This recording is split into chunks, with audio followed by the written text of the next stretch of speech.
Hello everybody. I know what you're thinking. It's a Thursday morning and Pete's at home. Why is Pete at home? He should be out driving, taking care, taking money. I have in my hand a piece of paper. In fact, I have in my hand two pieces of paper. I'm like Neville Chamberlain, just more so.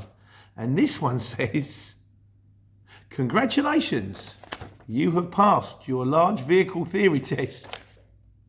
My multiple choice large vehicle driving theory test. And this one says, congratulations, you have passed your large vehicle theory hazard perception test. That is what I've been doing my morning.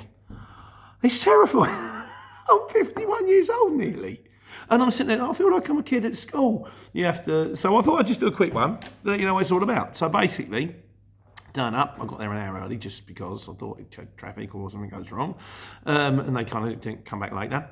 So you go in, you queue up, you do the test thing. They want to see you. They ask my ID about 4 times every time. Show me your ID. Okay, fine. And then come back later. When you come back later, show me your ID. It's driving license, no problem. Then you put all your phone and your watch and anything in your belongings other than your driving license in the locker.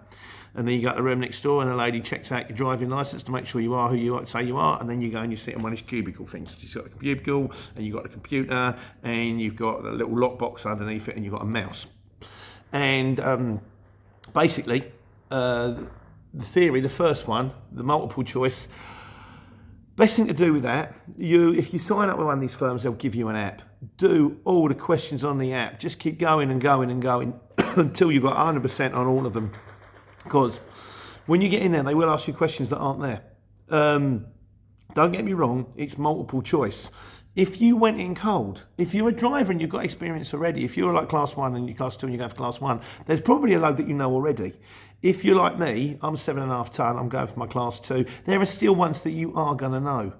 But there are ones that you're going to trip up on, like what should you do with the airline as soon as you disconnect it?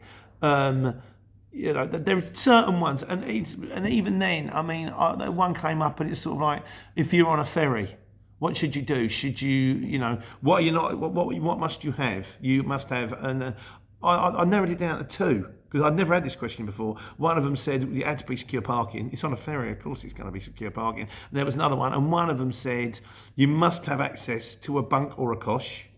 And one of them said, or cushion, whatever it was, and one of them says you must not be allowed to go near the vehicle. I didn't know this. I narrowed it down to 2. I said, don't go near the vehicle. I think I got it wrong. I think it was the other one. Anyway, I got 95 out of 100. So the best thing to do, revise all the questions that they give you, and then if you get in the test, and also double check it. The amount of times when I was doing it, you make schoolboy errors, like what do energy saving tyres help? And I always click increased rolling resistance. Increased is better. No, increased rolling resistance is worse. It's reduced rolling resistance because that means they get, sometimes, double check your answers before you click on them. But if you revise all the questions, and if you don't know the question, take your time, narrow it down. Sometimes you can work. Sometimes the answer is plainly obvious, and sometimes like what does the use of drinking, does it increase your awareness, make you more confident, make you more likely not to have an accident, or make you more likely to have an accident? Even if you hadn't revised that one you could pretty much work out, so I'm going to let you guess that one. I'm not even going to go there, but it was all right. You click all the way through it, and then it asks you at the end, do you want to do a customer satisfaction survey? Bizarrely, I click yes. I'm answering like 15 questions on how nice the chairs are, thinking I've got to do my hazard perception. I'm more nervous about that than I was about my theory, because the theory test I could practice all those questions. I could learn those questions. Hazard perception, there's a bit on YouTube where you can start watching videos telling you what to do, and some people say don't click too early, and some people say don't click too many times. Anyway, we'll come to that. But anyway, I got through that. That was fine. You get to the end of the test, it just goes, you finished your test. Do you want to read? You can flag the questions. If you're not sure, you can flag them and come back to them. I kind of thought, I've got all the time in the world. If I'm not sure, I'm going to spend an extra 30 seconds to a minute considering it, make my considered decision, and then just go. There's no point going back. So anyway, but that was it. So that just finishes, your test is ended. And then normally you get up and see the lady. But I had the other one to do. So then it said, right, you've now got to do your hazard perception test. And then it sort of, she says, do you want to go straight ahead? And I went, yeah, okay, cool. You have to do 19 videos. And what it'll be is just be a video of the road. It's now kind of CGI. They're CGI people, CGI horses, CGI people on horses with carriages and all that kind of stuff. It looks all right. Again, it's kind of like when you revise the questions for the theory, you start to realise what they're hot on. They're very hot on things like don't touch your phone while you're driving. They're very hot on using the endurance brake when you go downhill. So they kind of, these questions often reappear themselves, but in different formats, like, you know.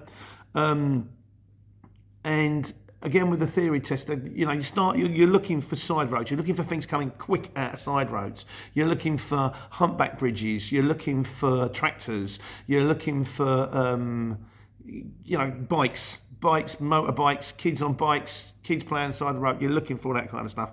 And what you do is you watch it. Now, my recommendation, I know lots of people have different recommendations. My recommendation is this.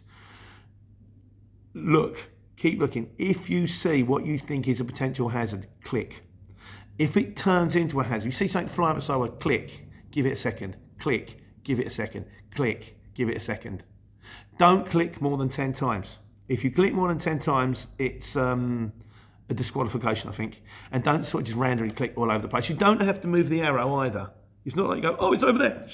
Click. You just go click, click, click. Because the biggest fear I had was to get the most points, you want to spot it as quickly as you possibly can. And my fear was, oh, no, I'm not being funny, you spot it too early. Oh, there it is, and you're outside the window. So you click it once, and you spotted it a quarter of a second before you were supposed to, and you score nothing. So if you click once, it will record the earliest click that's correct. So it's not like if you click too early and then you click a bit, or you click 4 times, it's going to record click number 4, it will record click number 1. It worked for me. I got, what did I get? It wasn't brilliant, it was all right. Out of 13 clips, I got 5, 2 clips 4, 2 clips 3, and 1 clip 1. So, I mean, and you have to get an average of 3. It's like, I think you have to get 44 out of 75. So if you get an average of 3, you're laughing. But I would like to say I was more nervous about that than I was about anything else. But I've done it anyway. So now I've got and these are now valid for 2 years. Not it's going to take me 2 years, but I am now going to apply for my Class 2 practical. I'll hopefully be taking it sometime next week. And then I can jump in the 18 tonne. We've got 2 18 tonnes and 1 7.5 tonne. And then the dilemma is, what do you do? Because we actually want to drive in the 18 tonne. We want to run the 2 18 tonnes. Do I keep the 7.5 tonne? I like Alice. She's a lovely little truck. Drives beautifully. Very happy with her. She's got good clearance. 147 clearance. But you get more money in the 18 tonnes. The jobs are easier. 2 jobs a knock. And a lot of it is going to be forklift pallets to forklift pallets, you know. So, don't know. We'll have to wait and see on that score. In the meantime, some kind of relief that I passed my driving test. About 30 years later, 33 years later after I passed my driving test. And I still haven't passed my driving test. I've only done the theory section. So that's it, guys. Hope you're all well. I'm going to put my boots on now, jump in the truck and see if I can grab myself a job, because it's time to take care, take money.